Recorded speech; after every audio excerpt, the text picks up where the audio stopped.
Hello viewers, in this video I will talk about a play and the title of the play is Mrcchakatikam or Mrcchakatika, and it has been translated into English as The Little Clay Cart.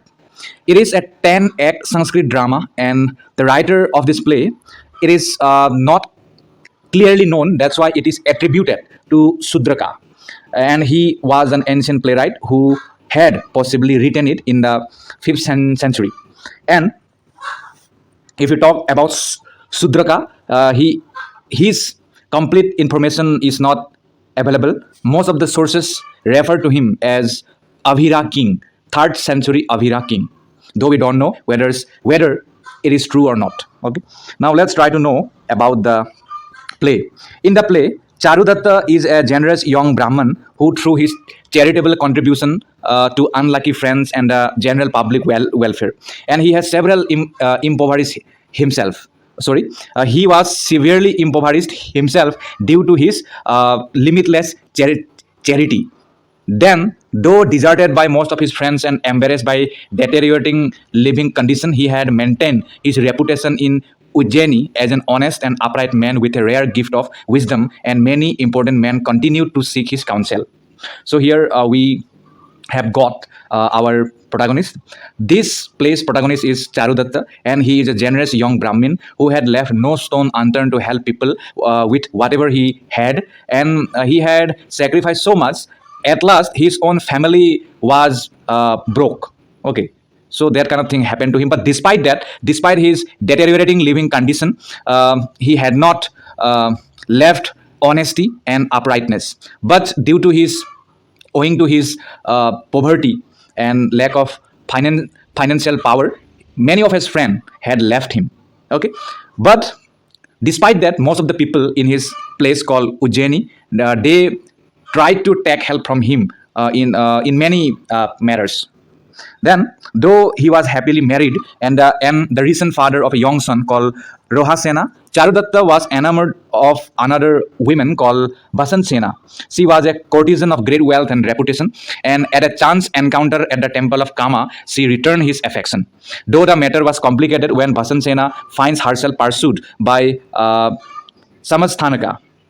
Okay, and Samasthanaka was a half-mad brother-in-law of King Palaka and his retinue. Then, when the man threatened violence, Basansena flew, seeking safety with Charudatta. Then their love blossomed following the clandestine meeting, and the courtesan entrusted her new lover with a casket of jewelry in an attempt to ensure a future meeting. So here I would like to mention one thing. Please read the whole text. Please read the original text. Otherwise, this video is nothing but just a drop of an ocean. That's it.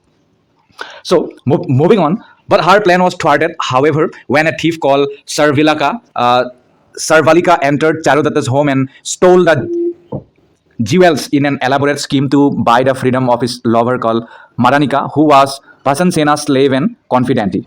Then the courtesan recognized the jewelry, but she had accepted the payment anyway and freed Madanika to marry. Then she attempted to contact Charudatta and inform him of the situation, but before she could make contact, the panics. Then she sent Basansena a rare pearl necklace that had belonged to his wife.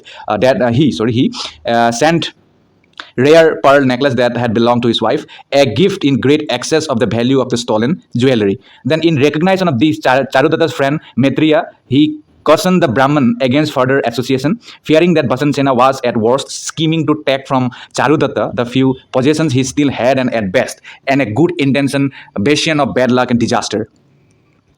Then, refusing to take this advice, Charudatta made Bhasansena his mistress, and she eventually met his young son. During the encounter, the boy was distressed because he had recently enjoyed playing with a friend's toy cart of solid gold and no longer wanted his own clay cart that his nurse had made for him. So, taking pity on him in sadness, Bhasansena filled his little clay cart with her own jewelry, heaping his humble toy with a mound of gold before departing to meet Charudatta in a park outside the city for day's outing. There, she entered a fine carriage, but soon discovered that she was in a ghari belonging to Samasthanaka, who remained enraged by her previous affront and was madly jealous of the love and favor she showed to Charudatta. Then, unable to persuade his henchmen to kill her, Samasthanaka sent his retinue away and proceeded to strangle Basansena and hide her body beneath a pile of leaves. Still seeking vengeance, he promptly accused Charudatta of the crime.